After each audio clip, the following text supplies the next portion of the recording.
So let's talk about modern India. It's this incredible place, full of ambition and raw capability. But at the same time, it seems to be in a constant battle with its own internal challenges. It's a fascinating paradox, and that's what we're going to unpack. I mean, that's the real question here, isn't it? How can a single country be a total world beater in some areas and yet seem to be held back by such fundamental hurdles in others? Let's dive into this mystery. Okay, check this out. On one side, you've got the Mars mission, an absolutely incredible piece of engineering that cost just $74 million. That's literally less than it costs to make the movie Gravity. But then you flip the coin, and this is the same nation that still has to import a staggering 85% of its military hardware. See what I mean? That's the paradox we're here to understand. And one of the sources we looked at just nailed it with this analogy. It frames India's whole quest for global leadership perfectly. This isn't a simple sprint. It's a grueling marathon, and it's being run with some serious weights tied to its feet. So for the rest of this explainer, that's exactly what we're going to do. We're going to take a really close look at these weights, figure out what the systemic issues are, and see how they're all tangled up together. So here's how we're going to break it all down. We'll kick things off with the big economic picture, then we'll dig into the social structures, the engine of innovation, what's blocking the economy, government priorities, and finally, tie it all together. First up, this tale of two Indias. It's really a story of some impressive economic growth that keeps running up against some very stubborn, persistent hurdles. So the economy is projected to grow at a pretty solid 6.8% in 2025. That's faster than a lot of other major economies, which is great. But here's the catch. To hit its big goal of becoming a high-income country by 2047, the World Bank says it needs to keep up a growth rate closer to 7.8%. So right there, you see a gap between where things are and where they need to be. All right, let's look at the first and, you could argue, the deepest of these weights. We're talking about the foundational issues, social structures and human capital. And a huge part of that is the caste system. Now, officially, it's been banned for decades, but the sources we looked at are clear. Even today, in 2025, it's still a powerful force that can shape a person's entire life, their access to education, jobs, everything, right from birth. And this analogy just brilliantly illustrates the cost of that. I mean, think about it. When your system limits opportunity based on who you were born as, not what you can do, you're basically telling half your most talented players they can't get in the game. It's a massive drag on the country's potential. And that waste of talent, well, it leads us right to our next point, the nation's engine for progress, the thing that should be powering everything forward, education, research, and innovation. But as you'll see, that engine is seriously underpowered. The problem is really a three-parter. First, the education system often pushes rote memorization instead of real critical thinking. Second, the infrastructure just isn't there. I mean, in 2025, only about a third of secondary schools have modern computer labs. So what's the result of all that? You get a workforce full of graduates who have degrees on paper, but they often lack the practical modern skills they actually need.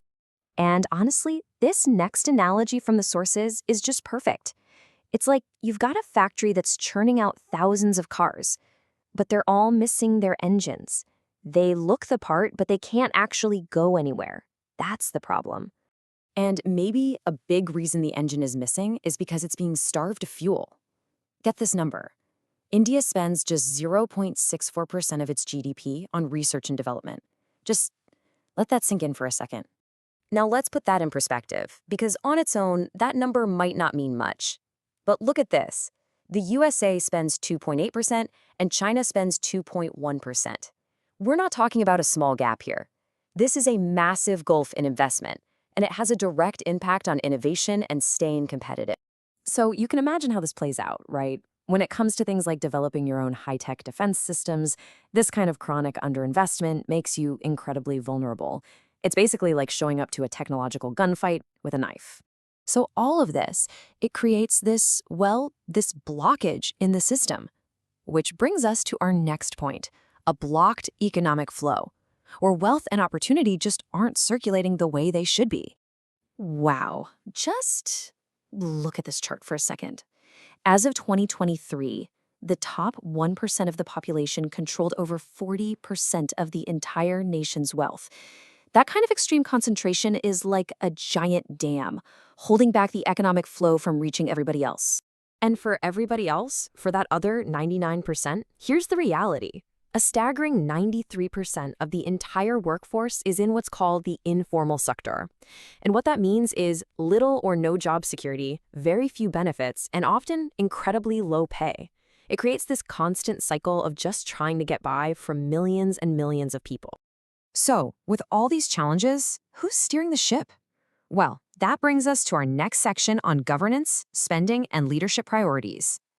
Now, this comparison really tells a story about those priorities. Sources estimate that somewhere between 4 to 5 lakh crore rupees are spent every year on short-term welfare schemes. Now, compare that to the 20,000 crore set aside for research and development. That huge difference shows a real focus on immediate, short-term relief over long-term strategic investment. And this analogy just sums up that trade-off perfectly. The candy of these short-term populist schemes might feel good in the moment, it might even be politically popular, but it often comes at the expense of buying the groceries. You know, the essential long-term investments in things like education and innovation that are crucial for the country's future health. Okay, so here's the most important takeaway from all of this. None of these problems are happening in a vacuum. They're all part of a tangled web. It's a self-reinforcing system where each problem makes the next one worse. And you can see exactly how this vicious cycle works. It starts with rigid social structures, limiting who gets a good education. That then leads to a large, unskilled workforce. That workforce gets funneled into a low-wage, informal economy. An economy like that doesn't generate much tax revenue, which means there's no money to invest back into, you guessed it, education and R&D. And that lack of innovation just reinforces the import dependency and the inequality that we started with. It's a closed loop that's really hard to break. So we end with this really powerful question from the sources. It forces us to think about what this paradox really means. When a nation's greatest asset, its immense human potential, is being held back, not by some outside force but by its own internal structures, what does that actually mean for its future? That is a question worth pondering.